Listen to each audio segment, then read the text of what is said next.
Iran এখন আর কোনো কিছুই গোপন রাখছে না। আর 2026 সালে এসে ইরানকে এখন আর হালকাভাবে নেওয়ার কোনো সুযোগ নেই, কারণ ইরান একের পর এক এমন সব প্রযুক্তি সামনে আনছে যেগুলো কেউ তাদের মতো একটা দেশের কাছ থেকে কখনো আশাই করেনি। আর এইবার তারা সামনে এনেছে তাদের 70 বছর পুরনো একটি যুদ্ধবিমান। এটাকে পুরনো আর সাধারণ মনে হলেও আমেরিকা খুব ভালো করেই জানে এই বিমান ঠিক কি করতে পারে। এই যুদ্ধবিমানটা এত বছর লুকানো অবস্থাতেই ছিল।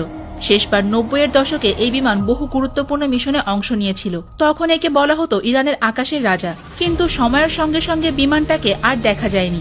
ইরান বলেছিল এটাকে অবসরে পাঠানো হয়েছে। সবাই ভেবেছিল এর অধ্যায় বুঝি এখানেই শেষ। কিন্তু হঠাৎ করে বহু বছর পর আবার এই পুরনো বিমানকে বিশাল বহর নিয়ে আকাশে উঠতে দেখা গেছে।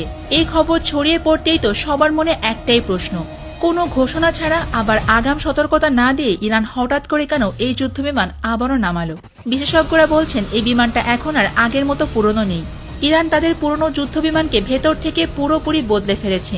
বাইরে থেকে দেখতে হয়তো সেই পুরনো জেটের মতোই লাগছে, কিন্তু ভেতরে বসানো হয়েছে আধুনিক রাডার, নতুন ইঞ্জিন আর উন্নত টার্গেট সিস্টেম। সহজ ভাষায় বললে পুরনো শরীরের ভেতরে ঢুকিয়ে দেওয়া হয়েছে নতুন যুগের আধুনিক প্রযুক্তি। ইরান প্রকাশ্যে ঘোষণা দিয়েছে তাদের আকাশ সীমা এখন পুরোপুরি নিরাপদ। কেউ যদি এই সীমা লঙ্ঘন করে তাহলে তাকে কঠিন জবাব দেওয়া হবে। এই বিমানে বসানো হয়েছে রাডার জ্যামার সিস্টেম, যার কাজ শত্রু স্যাটেলাইট বা ড্রোনের সিগন্যালকে অচল করে দেওয়া। একই সঙ্গে আছে C3 টার্গেট লকিং সিস্টেম, যার মাধ্যমে একসাথে 9টি টার্গেট চিহ্নিত করে আক্রমণ চালানো সম্ভব। আর এখানেই আসে সবচেয়ে গুরুত্বপূর্ণ বিষয়, ইরান এই প্রযুক্তিগুলো একা তৈরি করেনি। এর পেছনে রাশিয়ার বড় ভূমিকা আছে বলে মনে করা হচ্ছে। কিছুদিন আগে রাশিয়া ইরানে MiG-29 এবং Su-35 ফাইটার জেট পাঠিয়েছে। বিশেষ করে Su-35 যুদ্ধবিমানকে বলা হয় আকাশের শিকারী।